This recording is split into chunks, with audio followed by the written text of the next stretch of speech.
小太妹，这地方不是你来的，快回家看书吧。我操！快来人，门口有人！于哥面无表情，像是愤怒一直压着没地方发，一拳一脚就放倒一个人，谁都他直接踹开大门打。小鸡脚婆哪见过这种猛人，当场看得下巴都合不拢了。于哥采取的办事方法简单粗暴，打的那个叫李飞的出面为止。停手！兄弟混哪的？我是诺曼底李飞，咱俩是认识，还是有过节？哼！老板，飞哥，这人摆摆手，示意手下别动，随后神色平静地看着于哥说：“我不认识你，但我欣赏你。说吧，来我诺曼底干什么？我要你找一个人，前几天在金太阳活动过，外地人。哈哈，小事一桩。兄弟，你太暴躁了。走吧，楼上谈谈。”听了我们要找的那人的条件特征，李飞仔细想了想，然后说：“上个礼拜见过这个人，因为满身都是纹身，我的人特意留意了。这人走时开着一辆帕萨特，是我们榆林本地的。那辆帕萨特我托人找到了，在羊角路一栋老楼后面停着。”于哥握紧拳头，转身跟着李飞去找那个人。你先回去，这里太危险了，回头见。等等，那你小心点。诺曼底离羊角路老楼那里最少30公里，路不近，大概在后半夜3点10几分，我才到了羊角路。你们可以离开，也可以在这等着。云峰，你也是，我自己进去。你别，我还是跟你一块去吧，没准我能帮上忙。于哥拍了拍我肩膀，径直向老楼那里走去，我紧随其后。1楼只有一些简单的家具，没灯，很黑。与酒保李倩文当初说的就是这里。随后我们又上了2楼，2楼没灯，总共有3、4间房，房门都关着没上锁。于哥拿着手电，一间一间推开门找，一连几间房都是空的，破旧的床单上连床被褥都没有。我指着西南角的最后一间屋子，小声说：“有味儿，闻到没？檀香，烧香味道。”伸手慢慢推门，于哥发现别的屋子没上锁，唯独这间上锁，使劲推了推没推动。于哥急了，他后退5、6步，助跑上前，砰的一脚踹开了房门。这小屋不到20平米，像是储藏室，屋里没有人也没有床，只有一张桌子，桌子上点着2根白蜡烛，香炉里插的线香已经烧去了一大半，香炉前摆着个直径超过40公分的圆形铜盘子。这铜盘子好奇怪，有点像南方风水先生弄的黄铜罗盘。这还不算最吓人，当于哥拿起铜盘子后，我们发现这盘子底下压着一张照片。是彩色照，照片中的女孩穿着光鲜亮丽，笑得很开心，是李倩文。谁？有人，快跟上去了，别让他跑了。于哥反应速度非常快，那个黑影走梯，于哥情急之下直接从2楼走廊跳到了1楼，顺势滚了好几圈才停下。他起身后直接把那黑影顶在了一处废弃房屋中。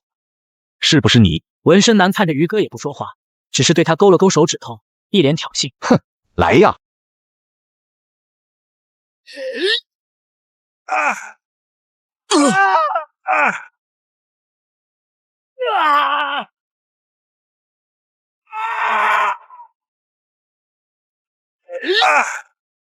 果然还是个练家子，再来！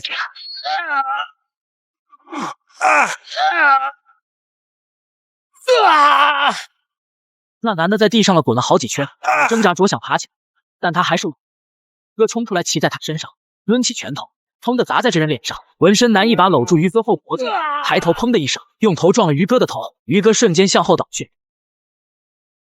糟糕，这男的到底是谁？怎么这么厉害？怎么办？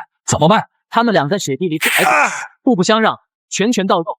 我急了，当即在地上捡了一块红砖头，朝于哥大喊：“于哥，接砖！”那人腿蹬了2下，慢慢跑。好，当时不过猛将，果然厉害。李飞手下的人搜了纹身男的身，搜出来一个钱包。飞哥，这人不是我们这儿人啊，外国的。哦，哪的？泰国的萨瓦迪卡。什么玩意？泰国的跑我们榆林来干什么？还开着安康车牌的车。兄弟，我本意是让你自己解决的，但我李飞欣赏你，给你提个醒，上月榆林有新官上任，这人不是国内人，你知道我意思吧？把纹身男抬进车里，回了诺曼底。李飞找了间包房，把人扔了进去。去找赵医生过来看看，别让人死在我屋里。啊，飞哥，这才几点？赵医生还睡着呢吧？你是猪，睡了不能叫醒。是，我这就去。纹身男躺在包房地上一动不动，他脖子上戴着吊坠。于哥蹲下扯出来看了看，是一个印着外国僧人头像的金属铁牌。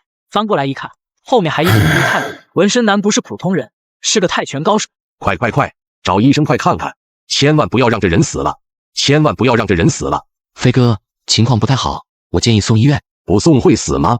就算不死也差不了。不送医院能撑几天？2天，最多撑2天人就不行了。这还是这人体格好的结果，普通人最多撑半天。行，我知道了，辛苦了。那晚，于哥坐在纹身男身旁坐了一夜，虽然人没醒，但能确定一件事：李倩文的事和这人绝对有关系。李倩文被割了舌头，扯了头皮，为什么要这么做？这里面还有很多我们不知道的，只有等纹身男醒了问清楚才能知道，所以不能让他死。第二天下午，我们让李飞帮忙，用车把纹身男拉到了榆林第2医院救治。也就是在这天下午，有个好消息传来，李倩文醒了，但她不会说话了，开口只会发出呜的声音，双手也没法自由活动。她知道自己变成了这样，整个人都受了巨大的打击。李倩文她换了一身大红色衣服，脚上穿着红皮鞋，从榆林第2医院的楼顶上一跃而下，跳楼了。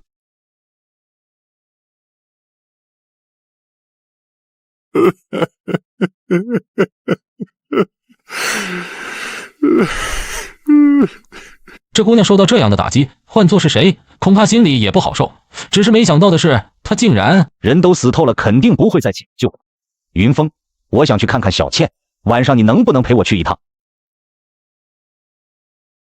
太平间门口有个值班小护士，守着专用电梯，我给人塞了200块钱。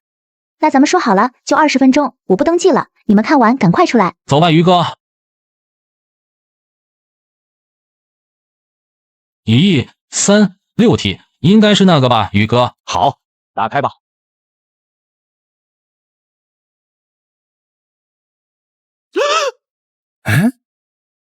我分明记得昨晚上他是闭着眼的，怎么睁眼了？没事，这都是正常现象，把眼合上就好了。于哥好像一点都不怕，他就站在那里，皱眉看着双眼睁大的李倩文。怎么了，于哥？我看差不多了，这里气氛怪不舒服的，要不咱们回吧？把头还给我打电话了。不管怎么说，小倩跟我有过肌肤之亲，我肯定不会不管的。还小倩，你是宁采臣吗？谁是姥姥？人都死了，还管什么管？现在几点？11点25，怎么了？于哥这时指着李倩文的尸体说：“还没离开，小倩就在这附近，她肯定是想告诉我一些事。”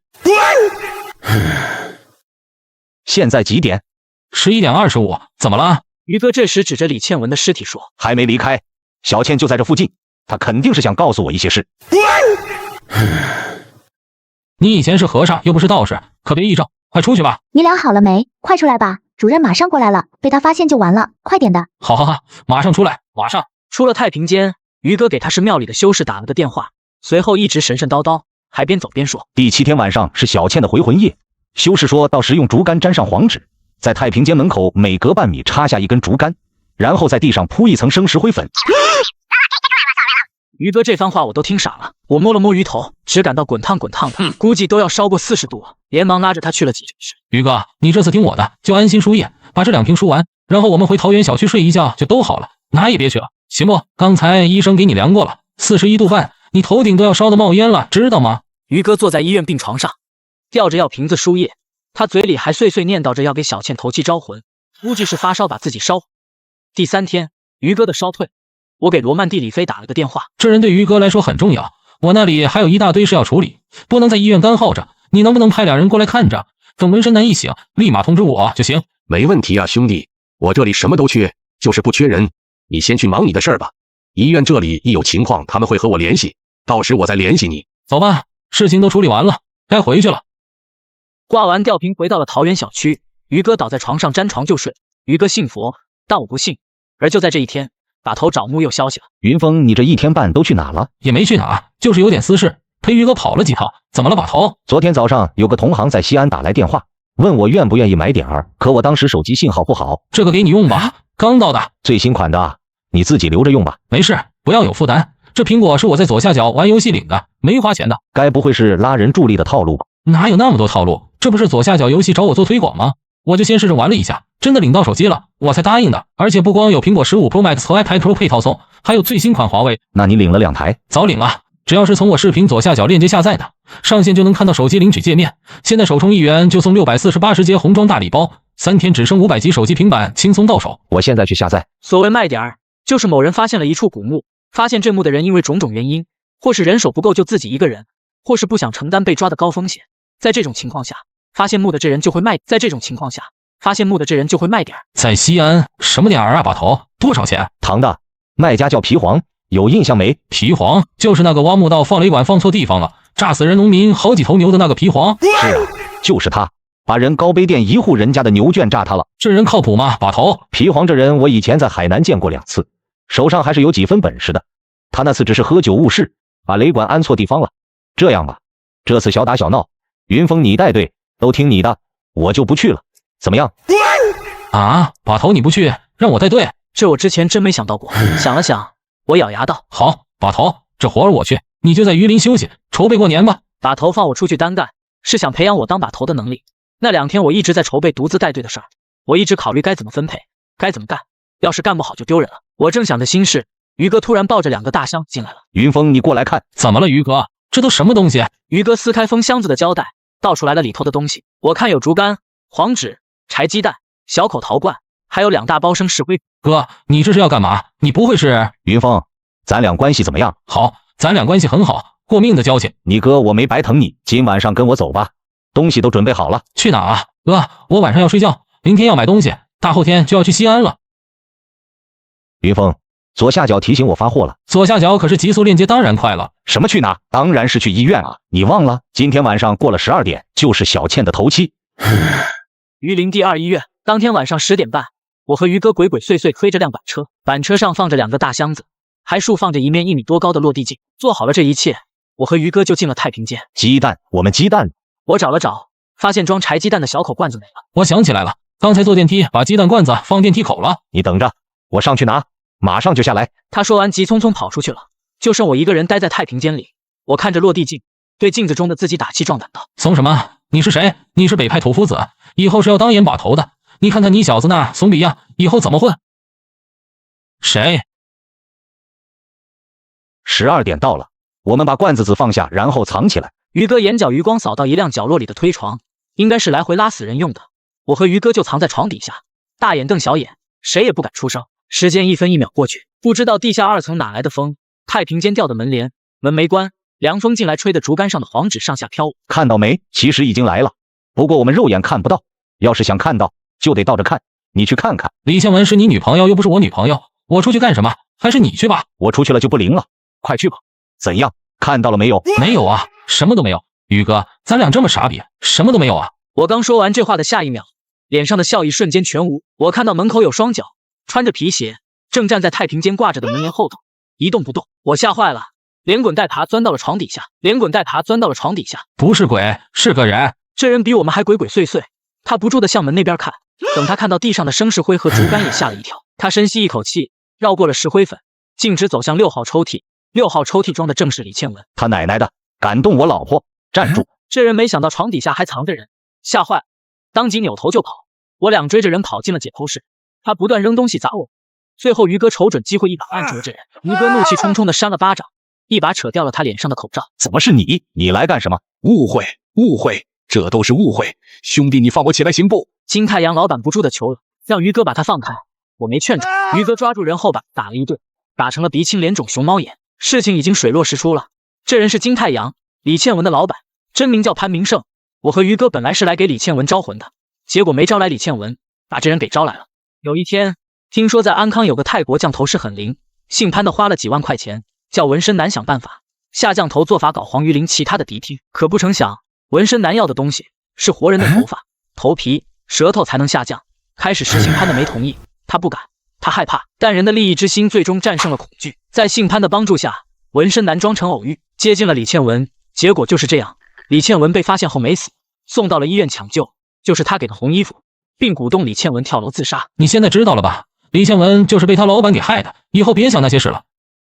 从榆林到西安路不近，这天这趟一共有5个人，把头向云峰，后勤小轩，土工豆芽仔于哥，散土小米。开车自驾去的，我本来不想带小米，是他自己要来的。下午4点多到的西安，我们见到了黄皮。你在动物园上班？是啊，拉长颈鹿拉到金华北路的新动物园，按趟算的，价钱可高。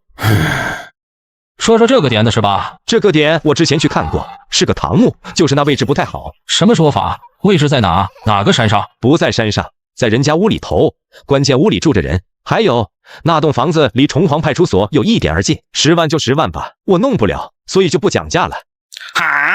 什么10万？还没开工呢，就张口要10万？看什么看？再看把你脖子给扯断！疯子，黄皮说那木在人家屋里头，咱们要不要去？废话，当然要去了，人都已经来了。黄皮告诉我们的地方是一个小镇，身旁不足100米的派出所，而那户人家就是一家酒坊，是卖酒的。10万就10万吧，你先回去，我们知道怎么做。OK。疯子，这人靠谱吗？别到时候进去什么都捞不到。太岁爷脚底下动土，得小心着点，稍微不注意又得吃几年窝窝头。老皮走后，我们在崇黄派出所附近找了个旅店住下了。我答应他明天帮他转账10万。第二天上午我去转了钱，下午我就带着豆芽仔去踩点。二位好，请问是买酒吗？多少钱啊？豆芽仔戴着墨镜，胳肢窝夹着皮包，一身打扮像个大老板。女孩见豆芽仔派头十足。我们家的特色酒是按斤卖的，一斤22块钱。什么？22块钱？西凤一斤才5、6块钱，你这一斤22块钱，你家酒金子酿的还是银子酿的？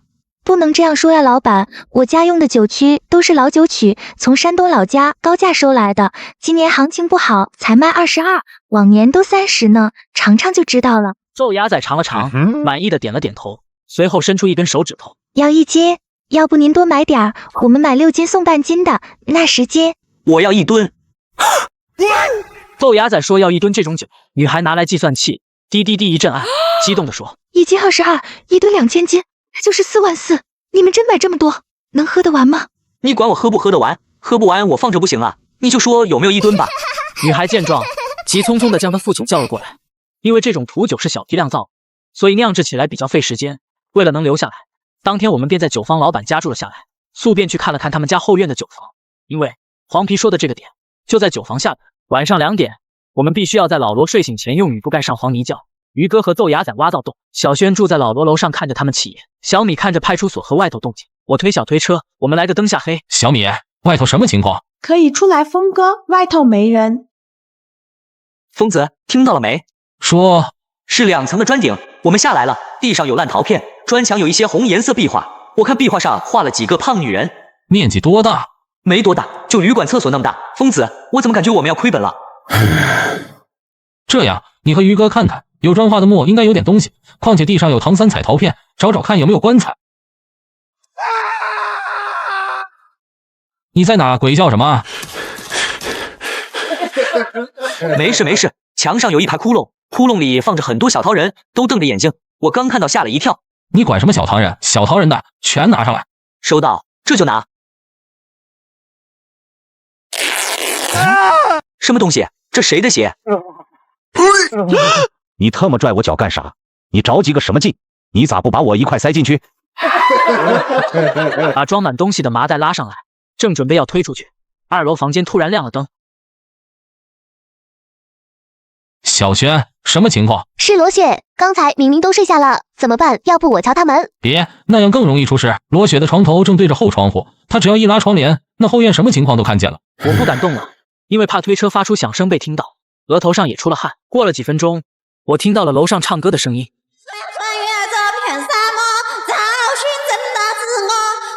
我操！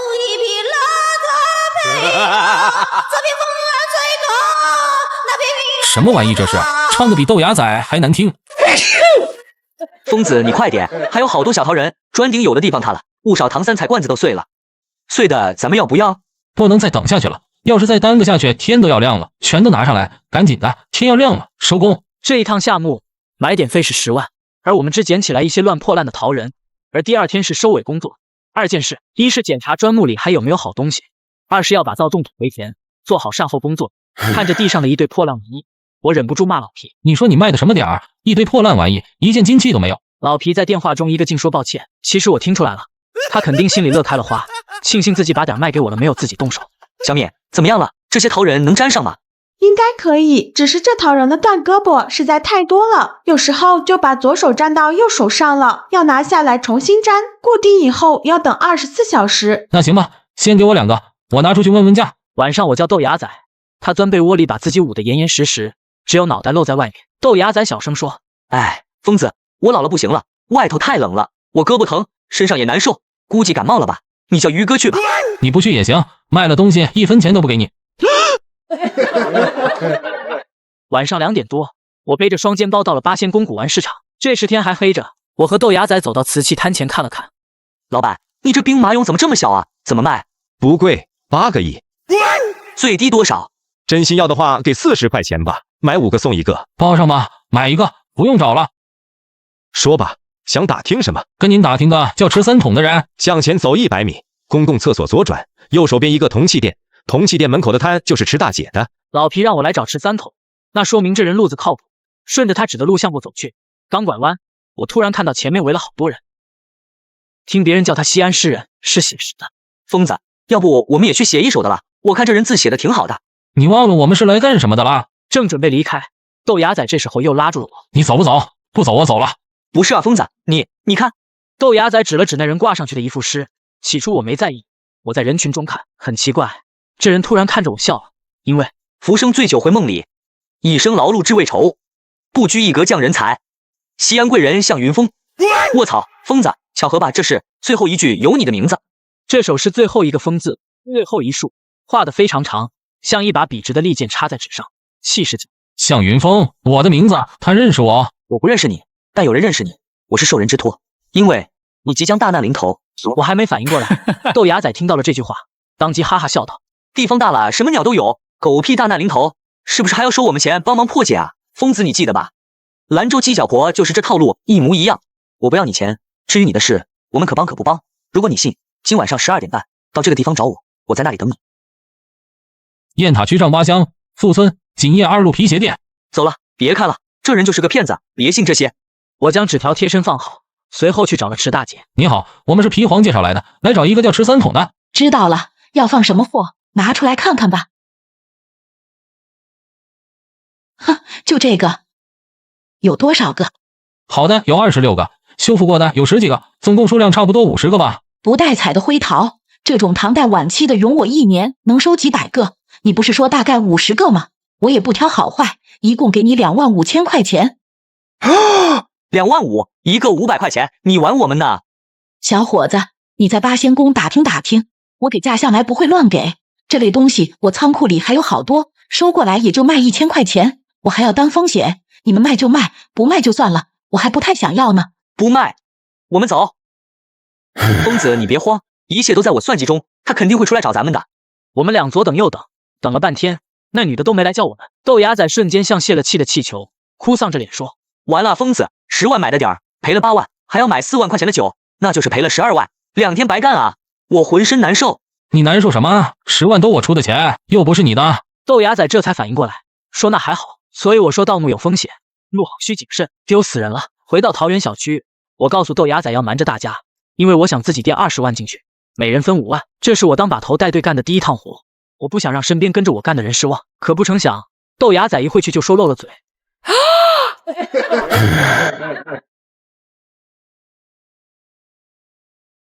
峰哥，我看你这几天饭也不按时吃，累了吧？我给你按摩按摩，我以前跟人学过的。我本想拒绝的，但确实挺舒服的，肩膀瞬间不酸了。云峰，刚才吃饭的时候，其实我就看出来了，你是不是有什么心事？你要是没钱了，我这里还有，上次王把头给我的不少，我没花。不是钱的问题，宇哥，是有个地方我今晚想去一趟，你能不能陪我一块去？哦，今天晚上你要去哪？具体我也不清楚，这2天心里老不踏实，等下要是有危险，哥你可得护着点我，别让人把我打死了。除了那个什么会的疯子，那老东西我干不过他，其他人你就放心吧，谁来我这儿都不好使。西安诗人秦怀虎告诫我会大祸临头，而且给了我一个地址，说要想破解此劫，必须得去。为了查清事实真相，我还是准备带着于哥和我一起。可在半路上，却碰到了一个奇怪的女人。这的女人见我们停了下来，突然转过去了身子，倒退着走了过来，想要拦车。这人有毛病吧？怎么倒着走？难道是脸长反了？喂，快走！你还愣着干嘛？冲啊！我没上车啊！我没上车啊！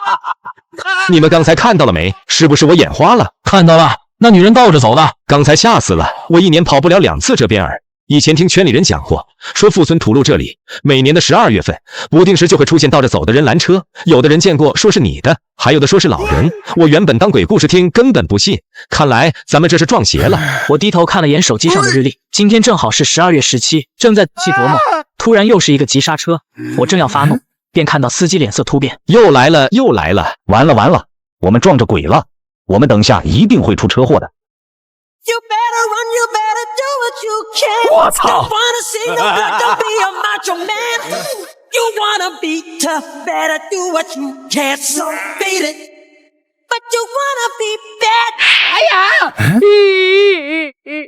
爷爷，有人打我，有人打我！你们干什么的？几点了？大半夜的在马路上蹦跶，想吓死人吗？哎呦，误会，这是我们江家祭祖仪式，每隔2年的12月16号晚上要在富村附近做仪式，中间只能停一次坐车，要一直走到硫酸厂。那这么说，刚才那个女的就是想拦车到老硫酸厂的。敢问你祖上是哪朝哪代哪里的人？这个不方便透露啊，这只是我们江家祭祖的特殊方式而已。这么晚了，你们这是要去哪里？去富村。去富村？那正好，我们住进展村，麻烦各位捎我们一程吧，我只有10块钱了，师傅你就行行好吧。两位，你们觉得呢？要不要拼车？那行吧。听到我答应了拼车，老头很高兴，他当即掏出个破手机打电话。圆圆啊，你快回来，今天不行了，明天再寄，我拦了辆车把咱们送回去，你快过来啊！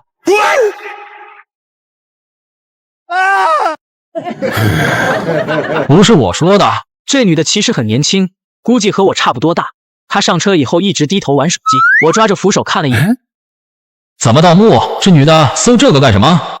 我听老头之前说，他们江家祭祖地点在老硫酸厂，那里有很多坟包，她不会是想到自家祖坟吧？爷爷，你快看，我看到了，阿姐又上移动梦网了。圆圆，你怎么就是不听？我问过人了，上1分钟扣100块钱，别找我要钱充话费。你管我？要你管我？都别吵了，到地方了，赶紧下车。路过金展村，出租车又开了半个小时，到了富村。现在是深夜，村里人都睡了，也没有路灯。司机对这里不太熟，他放缓车速，左看右看后说道：“二位老板，咱们到了，穿过去左拐就能看到那家皮鞋店。二位老板，我就不过去了。你能不能在这里等着？我们还跑反趟。这个嘛，你看这么冷的天儿，这样吧，老板你们把返程车费1块给我结了，就给100块钱吧，我留在车里等你们。”我点头，掏出100块给了。富村这条巷道又窄又长，我和于哥打手电才走到一半，忽然听到身后传来车辆打火的声音。我操！他奶奶的，这比收钱跑了。走吧，又不缺那个钱，等天亮了再找车。他给我们指的路也是假的，什么皮鞋店，毛都没有，你自己看。正在我和于哥一筹莫展之际，身后突然传来一人的说话声，我回头一看，是西安诗人秦怀虎站在我身后。你说我即将大难临头，现在我来了，有什么事可以说了吧？没错，我没骗你，你的确即将大难临头。跟我来，我带你去见一个人。这深更半夜去见谁？你连名字都不说，我怎么敢跟你走？我希望你能相信我，如果你没有勇气跟过来，你会后悔。来都来了，不能就这么回去。我一咬牙，招呼于哥跟上去。我奉主命把人带来了。我们没接到通知，请退后。你这人真有意思，是你们叫我们过来的，结果我们到了连屋都不让进，几个意思啊？那男的冷冷盯着于哥，于哥丝毫不惧地看着他，脸色渐冷。秦怀虎额头出了汗，他擦了把汗，赶忙说：“劳烦您通报一声主子，就说秦怀虎来了。”让他们进来吧。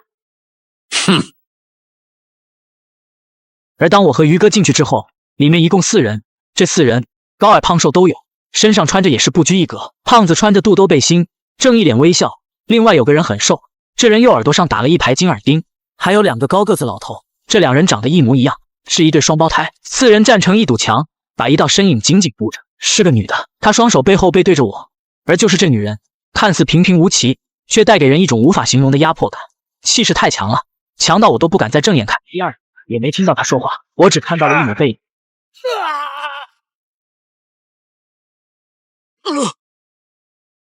在被蒙上眼之后，我听到了2声相机拍照的声音，还被人按着手摁了手印。我当时不知道这是干什么。后半夜3点多，西安诗人送我们去了富村，你们走吧。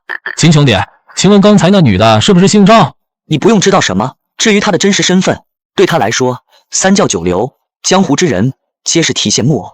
我看着秦怀虎慢慢消失在胡同尽头，这时于哥捂着左胳膊，抬头看天，感叹道：“对不住了，云峰，想不到当今这世道天外有天啊！你别这么说，于哥，他们人多而已，你能陪我来，我已经很谢谢了。收怎么样？没大事。”我点点头，掏出手机犹豫了片刻，还是决定打了通电话。多少年了，我心里其实一直有一种潜意识存在，不管出了什么问题，把头都会替我解决。怎么了，云峰？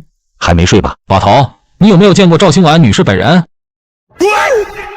电话中沉默了几十秒，随后我将刚才发生的所有事情原本的说了出来。我听到对面有开灯的声音。云峰，一直以来我有件事没怎么提，你知道是什么事吗？我知道，是大哥、三哥和红姐的事。虽然我问过好几次，但把头你一直在刻意回避。云峰，我70多了，还能活几年都不知道，我比你多活半个世纪。你听我的，我不会害你。忘了今晚的事，更不要对任何人提起。你终有一天可以再见到小红。我们如今在夹缝中求生，没人见过赵清婉正脸。她是南梁朝武冠后30代后人，蓝天救援、和平饭店、木偶剧院，这些不过是冰山一角。虽说现在是和平年代，但京城之地，那里的水比我们想的都要深。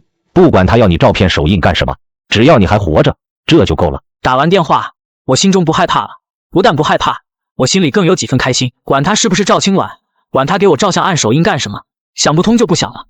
重要的是我解开了大半年来的一个心结，把头没有忘记红姐，没有忘记孙家兄弟，我也相信把头说的那句话，江湖漫漫，还会相见。云峰，你看那边。这不是昨天在车上遇到的那个女人吗？这女的不睡觉，大半夜起来做什么饭？我好奇的过去看了看，这女的就是上移动梦网的那个，没记错的话，提灯笼老头叫她圆圆。是你俩？这才几点，天还黑着，你跑河边烧火做饭，家里不能做吗？我看看锅里做的什么。我锅里蒸的什么和你有关系吗？你想吃？行啊，100块钱一个。怎么样，香不香？香，100块钱一个，真是又甜又香。再吃一个半价，只要50块钱。你跑河边干什么？家里不能做。家里不让就来这，我天不亮蒸好，早上7点就给我男朋友送去。我又从锅里拿了2块，随手丢给于哥1块道：“你叫圆圆是吧？刚才我可是看到了，你上网搜的盗墓，怎么？你想盗墓？我花100块钱吃枣糕是假，打听问话才是真。毕竟少女年纪，我又给钱又搭话，这就让他放下了戒心。他左右看了看，小声说：“我有个同学的二叔就是干这个的，前年家里都买了小洋楼。”真的假的？这么挣钱？那你同学二叔现在呢？还干不干？不干了，刚进去判了12年。云峰，别聊了，车来了。离开之前，我看着正在低头烧火的女孩说：“你有手机吧？留我个电话。”我留你电话干什么？我有男朋友，你长这么丑，没机会了。留个号吧，其实你长得也不咋地，交个朋友吧。云峰，别聊了，车来了。离开之前，我看着正在低头烧火的女孩说：“你有手机吧？留我个电话。”我留你电话干什么？我有男朋友，你长这么丑，没机会了。留个号吧，其实你长得也不咋地，交个朋友吧。哼。回到市里旅馆，这2天主要忙着处理桃友，这么多小桃人不能总在屋里堆着，我看见就烦。要不峰哥，我再修一修吧，有的还能批好卖钱。别修了，还不够功夫钱。之前八仙宫鬼市留了持3桶的号，我直接给他打了电话，东西全打包处理给他了，打包3万块钱卖给他。喂，哪位？是我是江源。哦，想起来了，早高女孩啊，给我打电话干什么？你之前不是说你懂一点盗墓？我现在需要钱，我这有个路子，咱们能不能合作？事后9一分，我9你1。9一分？你当我脑袋让驴踢了？那就82，没有我你绝对找不到地方。江源说的那个地方是硫酸厂，当天我带着豆芽仔是在富村的硫酸厂门口找到他的。江源对硫酸厂这个地方很熟悉，他带着我们混了进去。可进到厂里，我发现了3个很奇怪的人。走啊，你们不过去了。那是什么东西？一丝金属反光，我怎么看着像是不锈钢旋风铲的钢把？难道这3个人也是盗墓的？怎么了，疯子？有问题？没什么，走吧，先进去看看。跑到硫酸厂东厂区北面，江源指着一栋红砖房说：“就在这个地方，原先就在那儿的，后来厂里买了发电机，盖了栋房子。”走牙仔，我们去探探这坑到底有多深。下去地下3米多的时候，每收上来一铲子，我都会探土，留意有没有花土或者活土。可接连加了几次杆子都没看到，已经打了差不多13米，我急了。不够，接杆子。还不够，打不到，再接。没了，疯子，就带了4根，怎么办？你现在回去拿，1小时送过来，越快越好。那行，你们在这等着，千万别被厂里的人发现了，我现在就回去拿。厂里有夜班，后半夜起了风，吹到人脸上生疼。江源戴上猴帽，蹲在墙角避风。等了不多久，豆芽仔满头大汗跑来了，他丢给我包喘气说：“紧赶慢赶啊！小米还说要来，我没让他来。”别废话了，赶紧干活吧，等会要天亮了。接到第2节我就感到十分吃力，手腕子酸得很，本挥不动，速度也慢了下来。豆芽仔接手了，探洞往下打了2个多小时。当杆子接到第3节，我发现带上来的土颜色不对了。红土？地下怎么会有红土？疯子，这里可是硫酸厂，会不会是硫酸流到了地下，把土腐蚀成这样啊？那你闻闻有没有酸味？没有硫酸味，但是有一股红糖味儿。红糖味儿？这我可真没闻出来。那要不你尝尝？呸呸呸！甜个屁！不甜，苦的。天色不早了，今晚就到这里，不算白干，最起码确定了这里有东西。不好干啊，这他妈快30米深，都快打出地下石油来了，咱们就算一个人长了8只手，也打不下去啊！要不咱们找挖机？你傻呀，这里是你家，你上哪儿找去？想正大光明的挖人家祖坟啊？收拾东西吧。豆芽仔哦了声，转身去收铲子，突然间有一束手电照在了我脸上。你们是谁？干什么的？别动，那是什么东西？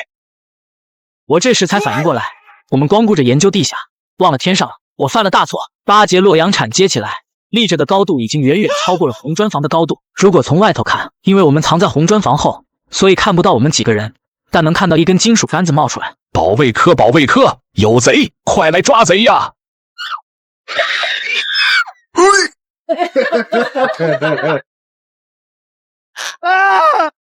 别叫，再叫弄死你！快，先藏起来！老王，厂区出来的工人数量逐渐增多，都在找这个人。这个叫老王的硫酸厂工人拼命挣扎，豆芽仔啪的扇了他好几巴掌，让他老实点。松开他！疯子你！我让你松开他！你叫老王，听着，你可以叫人，把厂里所有人叫来，再把警察叫来，最后把我们抓住。但我问你，你能得到什么？只要你支走外头的人，配合我们干，我可以给你一笔钱，这个数5000，不对，是5万现金。你们可是贼，我怎么能相信？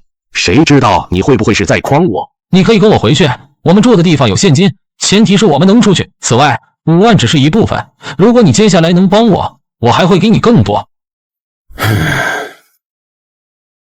找到了，老王手电在这里，都快来！已经有人找到了砖房门口，这人短暂犹豫了10几秒，他没多废话，直接推门而出。我和豆芽仔忙提包藏到了发电机油桶后头。老王，你怎么跑这里了？手电也掉了。我刚才好像听到是你喊的抓贼，贼呢？在哪？哎，你听错了，我没喊抓贼，我喊的是抓狗，是一条流浪狗，刚才让我撵跑了。是狗，别闹腾了，这么大动静影响生产，大伙都散了，要不等下又得挨厂长骂。散了，都散了吧。拿着手电的工人陆续散去，周围的喧闹声越来越小，最终归于平静。经历了这一出，我整个人半瘫在地上，后背湿透，全是因为紧张出的汗。你们就在这等着，我还有1个小时下晚班，到时跟你去拿钱。如果我回来你们不见了，没关系，我记住了你们长相，我会立即报警。我说话算话。好，你们在这等着，我下班后过来带你们出去。疯子，我们快跑，连夜离开西安回榆林。不能回，舍不得孩子套不到狼，干就要干到底，你明白我的意思吗？早上6点多，我和豆芽仔穿着厂里制服，跟在老王身后走了出来硫酸厂。刚一出来，就看见他跑了过来。太好了，你们没事啊，吓死了，我还以为你们被抓了呢。你刚才跑挺快啊，眨眼功夫人就没影了。我想着先出来，然后找人救你们。哦，是这样，你在外头等这么久，不会是想看看警察来没来吧？没有，哪有的事，既然没事了，那咱们接下来要怎么干？我男朋友快出国了，催得急，我要用钱。先上车再说吧。回去路上，豆芽仔全程冷着脸，没给江源好脸色，对硫酸厂员工老王也一样。到了旅馆楼下，豆芽仔抢先一步下车，他把我拉到角落，开口说：“疯子，你怎么回事？你忘了？刚才那女的自己跑了。”我没忘，记着。那你干嘛还带她干？踹了她。豆芽仔看着出租车方向，眼神渐冷，他在自己脖子上比划了一刀。别，我们只求财不害命，让他参与进来，他就不会报警。等到出货时，我自有安排，到时1分钱都不分给他。峰哥，你回来了，这两位是……小米，我介绍下，这是硫酸厂老王，这是江源。这次我让他们参与进来了。麦陶泳池3桶给了3万现金，我取的活动经费还有小几万，凑够5万后用报纸一补，我直接扔给了硫酸厂工人老王。老王打开报纸看了眼，顿时激动的脸色通红。他当时在硫酸厂工资都算高的，不过才951个月。他把报纸塞怀里，用衣服挡住，转身离开了。真奇怪啊，峰哥，这图怎么是红色的？怎么，你看出来了？你知道这是什么东西吗？我以前跟爷爷学修东西，见过类似的这种碎片，这好像是没完全氧化的丝绸。什么东西？唐代丝绸？开玩笑吧？小米随口这么一说，我越看越像，觉得好像正是丝绸。把头听后也觉得奇怪，大量丝织品氧化在夯土层中。把头说怎么会有这种木，他也没见过。我们虽然干这行，但不可能什么都知道，那不现实。西安作为北方地下文物的集散地，不缺卧虎藏龙之人。我知道一个人，但没怎么打过交道，你去找到他问问，争取把这件事搞清楚。找谁？行里人都叫他吴爷，他也当过北派盐把头，见识甚广，南北通吃。我听说这人在线，这次是你自己带队，碰到了问题自己尝试着解决吧。那行吧，我知道了，把头。小米，你去给哥弄点吃的，饿了。你吃什么呀，峰哥？中午我们吃的饺子，叫你也不行。你们吃的饺子什么馅的？韭菜馅的啊，还有面，就是我包的不太好看。没事，去给我整一盘，能吃就行，好看也没用。小米出去后，我拨通了黄皮的电话，让他帮忙找一个叫吴喜林的人。老皮告诉我，这人在咸阳一家养老院，咸阳市秦都区同文路老干中心。我记下地址后，这时小米的饺子已经弄好。来了，峰哥，热乎招，快吃吧。这什么东西？韭菜饺子？你这饺子怎么这么大？这怎么吃？一盆3个就满了。面太软了，我包不住口，就包的大了点儿。我无奈的摆摆手，这饺子我就当包子吃了。巨型饺子有男人拳头那么大。吃完了小米包的饺子，你这饺子怎么这么大？这怎么吃？一盆3个就满了。面太软了，我包不住口，就包的大了点儿。我无奈的摆摆手，这饺子我就当包子吃了。巨型饺子有男人拳头那么大。吃完了小米包的饺子，当天我就去了咸阳市老干中心。当时银杏养老院规模没现在这么大，就2层小楼。那时养老院门口还有几个老头在下象棋，眼都快看瞎了也不散场。我走过去问了问，大爷，跟你打听个人，吴喜林是不是住在咱们这里？龚祖子，你个傻子，龚祖子就赢了。滚蛋，我就不拱啊！你说吴喜林啊，他刚吃了饭，应该是去公园溜达了。他抱着一只猫，你到公园一看就看到了。谢谢大爷，你们继续玩，我不打扰了。抱着个猫，在哪里啊？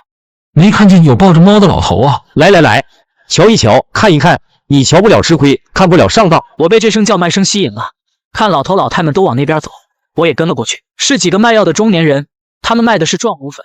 当时这东西很流行，装在藿香正气水那样的小瓶子里，一瓶要50多块钱，专门骗老人。其实就是面粉加了一些其他东西，成本不过几毛钱。你们见到的都是真的。这人前2天吃了我们熊家秘方壮骨粉，现在身体壮如小牛，不信你们看。只见2个男的费力抬起来一块大石板，压在了躺着的那人胸口上。石板很厚，这人大喝一声，高高举起大，啪的一声，将大石板砸得4分5裂。躺着的这人表演完了胸口碎大石，自顾自地扎破一盒酸奶，开始滋溜溜咬着吸管喝酸奶。怎么会是他？潮汕大力后，红眼睛黄天宝，他怎么跑咸阳来了？黄天宝，你还记得我不？向云峰借你袜子的。他点点头，对我招招手，示意我过去。那我近点，你注意点啊！拿来吧你！放我下来，快放我下来！这我不背。红眼睛从裤兜里掏出一盒酸，又摸出来一根王中王塞给我，暗自松了口气，看来应该问题不大。这位朋友，你们认识？你咋回事？干什么拉我朋友骗人？什么叫骗人？我熊家3代单传，100年秘方壮骨粉乃是。打住！你快别吹牛逼了，你那不是壮骨粉，就是高筋粉，吃不死人就算好了。朋友，我叫连二奎，祖上以前在北平天桥上拉洋片卖老鼠药的，今个来到咸阳，只为讨口饭吃，路过看过不说破，改日必将登门拜访。这人说话有江湖味，我也信他说的。连二奎的意思是让我不要揭穿他，混口饭吃不容易。你放心，我不管你，你在街上卖砒霜都跟我没关系。就是这人，你从哪找来的？你说他是我在水库碰到的，当时他背着一个女的藏在水库桥洞下，要不是我路过刚好看到，他俩就冻死了。女的？那女的在哪？他俩住一起，就在这附近租了一间房子。黄天宝，你洛伊也在？我心里一合计，对红眼睛说：“你带我去看看他。”回关那次，我心里还有疑点，比如骆家山最后是如何逃出来的，怎么发现了老学究的计划。现在是晚上8点左右，我找了一圈没找到那个叫吴喜灵的，所以选择暂时去见了骆家山。红眼睛和骆家山租住在附近一间平房中。当进到屋里看到这女的，我吓了一跳，还样子没变，但已经坐了轮椅，衣柜上靠着2副木头拐杖。大宝，去外头看着，谁也别让进来。唉，我很意外，没曾想能在这里碰到你，王先生，好一头100年老狐狸，他卖了所有人啊！这女的知道妙音鸟的事？不可能，不可能，老学究都不知道，她怎么会知道？肯定是我多想了。看我面无表情，这女的突然笑了出来。你叫像什么风来着？你也是一头小狐狸，老狐狸教出来的都是小狐狸，脑袋里成天想着怎么害别人。咦，骆家山怎么变矮了？我之前见过2次，他之前身高绝不会低于1.75米，可怎么现在足足矮了我1个头？想不想知道当初回关的秘密？我咽了口唾沫，点点头。他突然一翻白眼，说我又不想说了，除非你告诉我王先生在哪里，或者让他来见我一面。得你先说。那行吧，其实自从你和王把头离开以后，发生了很多事情。还记不记得一个人？这人叫肖密码。当初我还纳闷，为什么回关走到最后时刻都一直没见到这个人？原来他竟然和老学究联合起来，将参与这事的人全给包围了。其他的人像珠宝寇、杰克马，死的死，抓的抓。最后骆家山被逼得走投无路，藏进了一个非常小的沙洞中，那是个老鼠洞，很小。为了藏身进去，他选择用了沧州田家缩骨术中很可怕的一种断骨蛇身。而躲过这次灾难之后，黄天宝最终带着侥幸逃出来，而我又偶然在咸阳碰到他，那或许永远都不会知道。了解了事情的部分真相后，我深吸一口气，只觉后背发凉。再次回到小广场，那里已经空无一人，卖药的早就收摊了。今天是回不去西安了。我躺在公园躺椅上休息，正想着家事，忽然有只大猫跳到了我腿上咬我裤子，吓了我一跳。这时我才反应，原来是我裤兜里的王中王火腿吸引了它。想吃？你过来，给你吃火腿。我撕开火腿叫了2声，大猫犹豫了片刻，走过来低头开始吃。我瞅准机会一把抓住。你干什么？为什么打我的猫？我没打你的猫，就是逗逗它。你看我还喂火腿了。白猫，老头，吴喜林。老人家，你是不是叫吴喜林？老人摸着怀中的白猫，闻言愣了愣，见他没有否认，我心里已经有了底。没想到终于找到他了。我叫向云峰，专门从西安过来找你的。吴爷，我来找你帮个忙，请你给看样东西。你可认识王先生？走走，不认识。吴爷，你是北派的前辈，我是北派的晚辈，是真碰到了不懂的，估计这天底下只有吴爷你知道了。你这话什么意思？看周围没有人，我伸手从怀中掏出来塑料袋，递给了他。他狐疑的接过塑料袋，打开袋子看了一眼。咦，这夯土你从哪搞到的？您是不是看出来了什么？能不能告知一二？王先生我知道，算是好人物。你要想知道你们准备刨的什么坟，跟我来吧，这里不方便说话。我快步走去，紧跟着他进了银杏养老院。吴喜林跟他老伴一块住在养老院。我听他介绍说，他老伴是广西罗平县人，以前住在10万大山里，是个采茶女，现在都岁数大了，准备留在咸阳养老。但不知道为什么，我才刚进来，躺床上的老太太就一直盯着我看，看得我很不舒服。年轻人，你见识还少，不知道那东西是什么很正常。墓里的东西叫荒为，几乎没有完整保存下来的。荒为那是什么东西？是一种葬法，从先秦时已经有出现，是一种棺罩，一种巨大的丝织品棺罩。荒为就是古时候的棺材罩，这个棺材罩很大，里外分着很多层。大的荒为有时不光罩住棺材，还会罩住整个主墓室，把墓室挡在里头，明白了吗？难怪那土是红颜色的，原来在1000年之前就是在外头的，而且已经融合到了夯土层中，是丝绸染料把土变成了红色。既然已经搞清了红土是什么，那我也没有留下来的必要。我心里着急，因为还要和另外一伙盗墓贼抢时间。我起身道：那多谢吴爷解惑，不打扰您休息了。我告诉你的这件事，你要保密。您放心，规矩我懂。他摆摆手，示意我可以走了。出来关上门，我刚走到床边，突然躺床上的老太太一把抓住了我胳膊。大娘，你有事？年轻人，你是不是以前被什么东西咬过？大娘，你说这话什么意思？年轻人，我不会骗人的，我快死了，看不清东西了。你的脸在我看来就像一张白纸。你过来。说完话，老太太拉开床头柜，掏出来一个皮盒子，上着一把小锁。打开锁，老太太从盒里拿出来一张纸，看着像写字用的白纸，但是颜色偏黄，颗粒感很粗，在纸张边缘处写了2个小字：乔治。小伙子，你是哪年生人？是不是独生子？我还没说话，吴喜林突然一把将白纸夺过去，然后硬推着我出了门。出来后，这时屋里传来老太太有气无力的喊声，吴爷立马进屋关上了门。过了有几分钟，他开门出来了。他没几天了，帮不到你，所以让我给你带几句话。什么话？吴老您说。这段时间有没有吃别人给的东西？如果有，不要吃了。来年开春，若是经常感冒头疼，去检查检查身体，一定要去广西找苗医看看。还有最后一件事，小心身边的宠物。吴爷说完就走了，把我整得一头雾水。我心里想了想，我身体好得很，不感冒不发烧。还有什么叫被东西咬过？什么叫别吃别人给的东西？他说的虫子，什么虫子？这段时间有没有吃别人给的东西？如果有，不要吃了。来年开春，若是经常感冒头疼，去检查检查身体，一定要去广西找苗医看看。还有最后一件事，小心身边的宠物。吴爷说就走了，把我整得一头雾水。我心里想了想，我身体好得很，不感冒不发烧。还有什么叫被东西咬过？什么叫别吃别人给的东西？他说的虫子，什么虫子？这件事没放在心上。老人生病说糊涂话很正常。回到榆林，我把所有人召集过来开会，包括硫酸厂员工老王，只有江源没在。有办法，装发电机的那间红砖房，一般情况下没人去，我跟人换个班，挖出来的土都到那里投，砖房就交给我吧。这办法可以，老王，你得想办法把我们都弄进厂里。还有，我让你打听的那3个人怎么样了？打听清楚了，他们半年前来的，在东苑硫磺区干破碎，3天之后，也就是下个礼拜一，砖房附近就要挖地面，夜班开钩机的就是那个姓牛的。我们打算什么时候动手？就今晚。老王在硫酸厂干了10多年，自然有关系。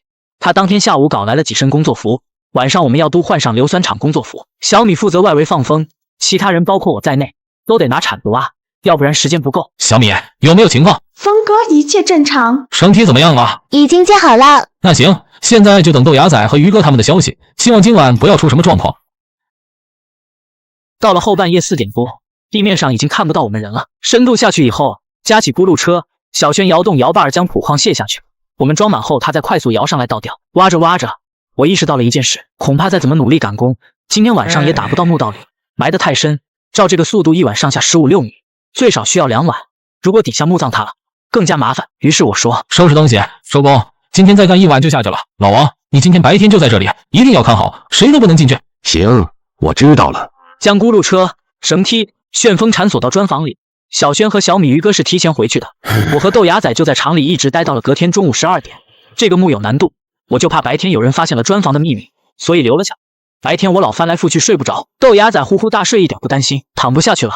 中午12点多我去了，没想到一出厂门就看到了江源。我怎么打电话你不接啊？都几天了，我们什么时候动手？下礼拜3动手，到时我喊你。你不会是想把我踢出局吧？你可别忘了，你们什么事我都知道，还有是谁带你们找到这里的？那不能，你别多想。那你来这里干什么？还穿着厂里工服，我不傻，你别想糊弄我，真要不带我也行，给我100万，我男朋友下月就要出国。100万，这女的真敢想！你干了什么？开口就要100万！既然她摊牌，我也不想再藏着掖着。可以，我给你钱，你去旅馆拿。真给我？给啊，我们有现金，先给你50万，剩下的过2天再给。你现在就去，到旅馆后找一个叫小轩的女孩要，钱在她那儿。那谢谢你了，只要给了我钱，我什么都不会说的，你放心吧。看他离开的背影，看了一会儿，我转身进了工厂。我装作散步的样子走到砖房那里，咳嗽了2声，老王立即跑出来。没问题吧？放心，我盯着呢，没人过来。今天晚上咱们继续干。那行，有什么情况随时联系。知道盗洞没被人发现，我心里悬着的石头放下去一半，在外头吃了午饭，下午2点多回去了。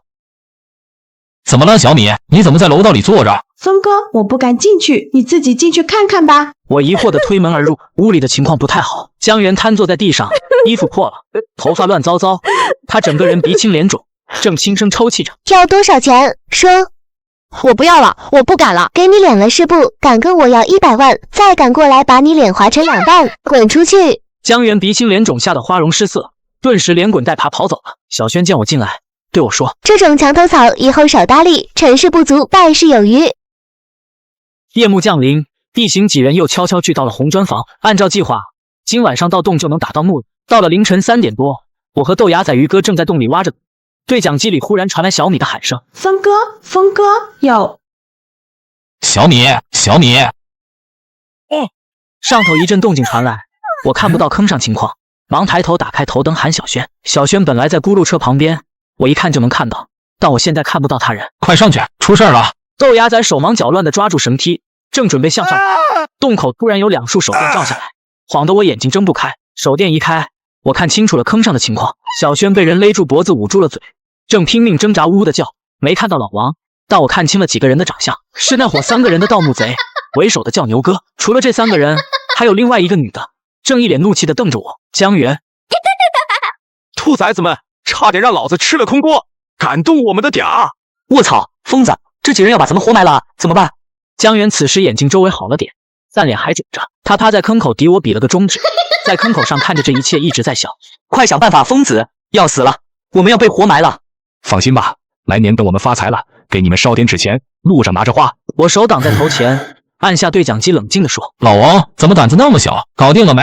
都照你说的做了，西车间大门我反锁上了，现在没有人能出去，监控也看不到砖房那里。这时，对讲机里传来小米急切的喊声，他在周围放风，还不知道砖房这里已经出了事。峰哥，有人过去了，你们快收！是2个戴帽子的男的，还拿着东西。听到小米这句话，我松了口气，看向一旁的鱼哥。鱼哥点点头，开始双腿撑着盗洞，双臂发力向上攀爬。马蛋，快点！这人爬上来了，弄死他！这人爬上来了，弄死他！鱼哥臂力强，昨天晚上我偷偷让他练习过一次，加上特配的防滑鞋，他向上爬的速度非常快。见状，叫老牛和刘子的也加入进来，尤其是那个老牛，他不知道从哪抱起了一块石头。而就在这时，疯子，这什么情况？上面发生什么事了？别问了，小轩，快把绳子扔下来。上去后，我伸手从怀里掏出一份报纸，报纸折叠着，里头包着5000块钱。辛苦了二位，这是我们之前谈好的。那行，我们活干完了，以后需要的话再来找，随叫随到。对不起，峰哥，我错了，放过我吧，我再也不敢了。你去底下待2天，老实配合，等我们得手后，你或许还能活着见到你男朋友，明白了吗？隔天早上，老王假借包工程的名义将这里给围了起来。于哥去找了一些彩钢瓦，我去找了一辆挖机，但新的问题又出来了。我不会开钩机，你别看我。你呢？我会开叉车，叉鱼的叉车，钩机我也没碰过啊。也是没想到，小米这时候举手说：“别找外人了，我会开。”真的假的啊？你会开？别晚上把我们几个埋了，你都不知道。以前在工地干活，有人教过我，我15岁就会开了。行，不用外人最好。那小米，你试试。我在地上划了线，避开了那个盗洞。小米坐在钩机里一通乱按。你会不会开？不会开，别给人整坏了。我们租来的，一天要200多块钱。我熟悉一下而已。豆哥，你能不能闭嘴？再说话我勾死你！哟呵，来，你勾死我吧！卧槽，你来真的！行了，小米，赶紧挖吧，这玩意比人的效率高太多，一铲子下去能挖个大坑，你注意点。小米越开越熟练，踩油门、拱土、翻斗、倒车、打方向盘、换挡，动作快速可厉害。小轩靠在外侧彩钢瓦上注意着外面动静，工人都以为这里是正常施工，没人知道我们是干什么的。到后半夜凌晨2点多，看到翻出来的土变了颜色，我立即喊停。豆芽仔和鱼哥拿上平头铲跑过来，映入眼帘的是几具破烂的棺材，棺材周围是一些生锈的铜扁壶，因为木石塌陷全都混在了一起。我捡到什么装什么，基本上来不及细看，用铲子撬开棺材，露出了里面躺着的死人骨头。我一开骨头，用铲子撩坑里捅了捅，瞬间一股寒意顺着铲把传到我手上，很冷。怎么了，疯子？你伸手进去掏掏。你怎么不掏让我掏？有蛇怎么办？你快点，你手比我长，没有蛇。豆芽仔嘟囔着慢慢伸手下去，感觉够不到，他半个身子都靠了上去。哎，我摸到东西了，这啥？这什么？牙齿？这看起来不像是人的牙齿啊！肯定不是人的，人的牙齿没这么长，很像狗牙。先带走吧，这下面应该没有其他东西。收工。这件事情后，我将这堆东西打包卖了出去，差不多有200多个。我给团队的人分了钱，每个人都有份。这次不但弥补了上次的损失，每个人都大赚了一笔。有几个小鱼人和那个狗牙我留了下来，那3个盗墓贼捡了一条命不会说的。至于吓破胆的江源怎么处理，我给了他2万，这也算是给江源的入伙费。我本来打算就这2天回榆林，但没想到这天晚上接到一个陌生电话，打电话过来的人自称姓张，他让我尽快去一趟邯郸，因为乞丐刘病危了，说是已经到了弥留之际，要见我一面。峰哥，你不和我们回去吗？你们先回去找码头，我有点私事要出趟远门。我和你一块去。不用，你和刘爷不熟，你保护好小米小璇，回去后跟把头说一声，就说我去邯郸走一趟，于哥陪我去就行了。出了什么事，他能护着点我。你们在榆林等我，我过年前一定回去。峰哥，你不和我们回去吗？你们先回去找把头，我有点私事要出趟远门。我和你一块去。不用，你和刘爷不熟，你保护好小米小璇，回去后跟把头说一声，就说我去邯郸走一趟，于哥陪我去就行了。突然听到乞丐刘病危的消息，我很着急。第二天一大早就从西安坐上了火车，赶路赶得急，什么东西都没带。到了赵王宾馆门口，那个自称姓张的男人已经在门口等我们了。刘爷不是病重，难道不是应该去医院？你怎么让我们来这里了？我就是在这里等一下你们。刘爷没在邯郸住院，他在武安第一人民医院，马上有车过来接你们过去见他。我电话打过去没人接，刘爷身体一向很好，怎么会突然病危？岁数大了都这样，他指名见你，应该是有话对你说。